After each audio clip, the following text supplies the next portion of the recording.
So ঘড়িতে সময় এখন 12টা 46। আপনাদেরকে একদম সামনে থেকে আমার ঘড়িটা দেখালাম। তো এখন 12টা 46 বেজে গেছে। তো আমার পুজো টুজো করে এসে এখানে সবজি টবজি কাটাকাটি প্রায় কমপ্লিট। আর এখানে বসিয়ে দেওয়া হয়েছে। আজকে গাছ থেকে পেরে নিয়ে এসেছি আম, কাঁচা আম। আম দিয়ে করব টক, এখানে করব একটু ভাজা। এটা মুগের ডাল ইউজ করব। আর যেহেতু মঙ্গলবার, তো আজকে সমস্তটাই নিরামিষ। যারা ডেলি ব্লগ ফলো করেন আমার, তারা তো জানেন। আর আমার এমনিতেই শ্রাবণ মাসে নিরামিষ। তো আজকে যেহেতু মঙ্গলবার, তাই নিরামিষ সবাই খাবে। এইখানে যেহেতু পোস্ত করবো, তার জন্য আলুটা বসিয়ে দিয়েছি। তো চলুন ভাজাভুজিটা আগে বসিয়ে দিয়ে এখানে করবো করলা আলু ভাজা। 12টা 46 হয়ে গেছে। এখন আফটারনুনই ভাবা চলে। সো গুড আফটারনুন এভরিওয়ান, আমি অসীমা ডেলি ব্লগিং চ্যানেলে আবার একটি নতুন ভিডিওতে এনে আপনাদের সকলকে আবার একবার স্বাগত। আশা করবো আপনারা সকলে বেশ ভালো আছেন, সুস্থ আছেন, যে যেখানেই আছেন আর যেখান থেকে আপনারা আমার ভিডিওটি দেখছেন। তো দুপুরে লাঞ্চ আমি বসিয়ে দিচ্ছি। সকালে পুজো টুজো আমার কমপ্লিট হয়ে গেছে। তো চলুন দুপুরে লাঞ্চে কি কি করছি অবশ্যই ব্লগের সঙ্গে থাকুন আর দেখতে পাবেন আজকে এই ব্লগটা। আশা করবো আজকে এই ব্লগটা অন্যদিনের ব্লগের মতনও বেশ ভালো লাগবে। চলুন তাহলে ব্লগে দেখা যাক।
এখন আপাতত আমি ভাজাভুজিগুলো শুরু করে ফেলেছি।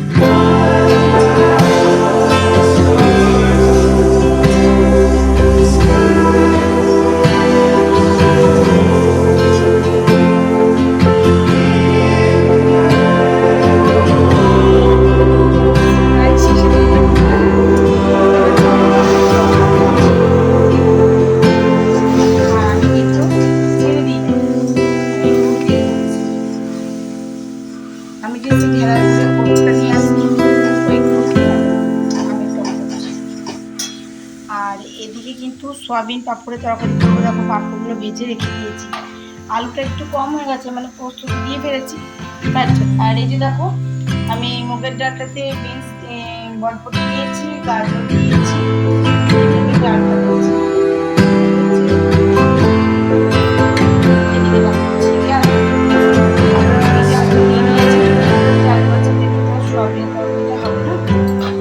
আর এই যে পটল ভাজা তোমাদেরকে দেখালাম আগে।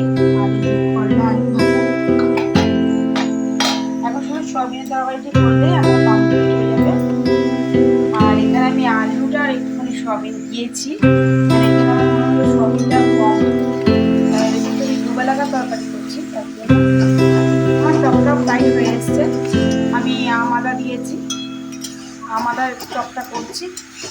আর এখন ভাজা মশলাটা আমার কাছে শেষ হয়ে গেছে, নাহলে ভাজা মশলা আমের টকে দিলে দারুণ লাগে। যাই হোক, এবার এটা নামিয়ে নেবো। দেখো আমগুলো কত সুন্দর সেদ্ধ হয়ে গেছে। চলো নামিয়ে নিই। তো এখানে টোটালি কমপ্লিট হয়ে গেছে। দেখো আমার সয়াবিন আলু পাপড় দিয়ে তরকারি এখন করতে বেজে গেছে ডেটটা। তো চলো আজকে মানে এখনকার মতন আমার রান্না শেষ হলো। ব্লগটা আবার কন্টিনিউ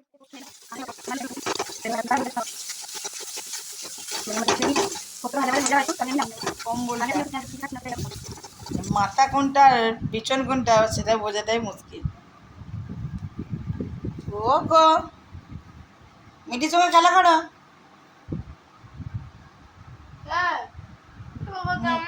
মুখটা দেখাই যাচ্ছে না, মুখটা একদম দেখা যাচ্ছে না গো। এ বাবা কুলকুল করছে জিভটা। এ বাবালে, আরে বাবালে, এ বাবালে।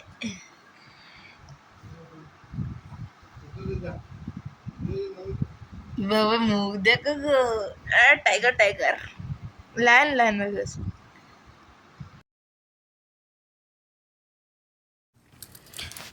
তো শুভ সন্ধ্যা বন্ধুরা। সন্ধে বাতি জেলে বাড়িতে আমি চলে এসেছি মন্দির। যারা অ্যাজ ইউজুয়াল আমার ডেলি ব্লগ ফলো করো তারা তো জানোই প্রতি মঙ্গলবার সন্ধ্যাবেলায় আমি কিন্তু বজরংবলী মন্দিরে আসি। অ্যাকচুয়াল আসি আমি ভিরিঙ্গি মায়ের মন্দিরে, ভিরিঙ্গি মাকে পুজো দিই, তারপর বাবা বজরংবলী পুজো দিয়ে যেহেতু আমি এখন পুজো দেওয়া হয়ে গেছে তারপর আমি তোমার সঙ্গে ভিডিওটা শেয়ার করছি। আর আমি পুজো করতে করতে ভিডিওটা করি না, পুজোটা বেশ শান্তি মনে দেওয়ার পর আমি তোমাদের সঙ্গে ঠাকুরকে দর্শন করিয়ে নিই একবার। তো সারা মন্দির দর্শন করাবো, চলো মহাদেবকেও দর্শন করবো। আগে তোমরা একটু বাবা বজরংবলীকে প্রণাম টনাম করে নাও। পাশে ছিল মা শীতলা মায়ের পুজো, আজকে মা মনসা নাগপঞ্চমী ছিল। তো চলো তোমরা আজকেও মাকে প্রণাম করে নাও। তো এবার চলে এসেছি আমি বাবা মহাদেবের কাছে। তো মহাদেবের আশীর্বাদ তোমাদের সকলকেই কাম্য অবশ্যই। তো চলো ঠাকুরের আশীর্বাদ সকলে যেন ভালো থাকো, সুস্থ থাকো। তো চলো এবার বাড়ি যাবার পালা, বাবাকে একটু প্রণাম টনাম তোমরাও করে নাও। বাবাকে একবার ঠিকই নাও।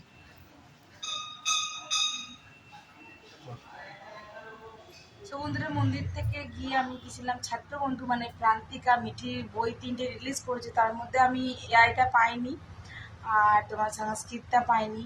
তো যে কটা পেলাম সে কটা নিয়ে এসে দিয়েছি। আবার ওর সঙ্গে গেলাম ওর মিসের বাড়ি, পরে চলে এসেছিলাম। বলছে মা চলো এক্ষুনি স্যারকে গিয়ে দেখাবো বইগুলো। তো আবার গেলাম, বইটি দেখিয়ে আর রুটি নিয়ে চলে এসেছি। তো যাই হোক আজকের মতন ব্লগটা এখানে শেষ করছি। ব্লগে কিছু ভালো লাগলে অবশ্যই লাইক কমেন্ট শেয়ার করে দেবেন। যদি আমার চ্যানেলে প্রথমবার দেখছেন আর যদি ইউটিউব থেকে দেখছেন তো অবশ্যই আমাকে একটু সাবস্ক্রাইব করে পাশে থাকবেন। আর যদি আমাকে ফেসবুক পেজ থেকে দেখছেন তো প্লিজ একটু ফলো করে নেবেন। যদি নতুন কোনো ক্রিয়েটার হয়ে থাকো সো প্লিজ তুমি আমাকে কমেন্ট করতে পারো, সাপোর্ট তুমি আমাকে করো, আমি তোমাকে অবশ্যই সাপোর্ট করবো। অবশ্যই সঙ্গে থেকো। আজকের মতন এইটুকু, সকলে ভালো থেকো, সুস্থ থেকো। আবার একটি নতুন ভিডিওতে নতুন ব্লগে তোমাদের সঙ্গে আমার খুব তাড়াতাড়ি দেখা উচিত। ততক্ষণের জন্য বিদায়, টাটা, গুড নাইট।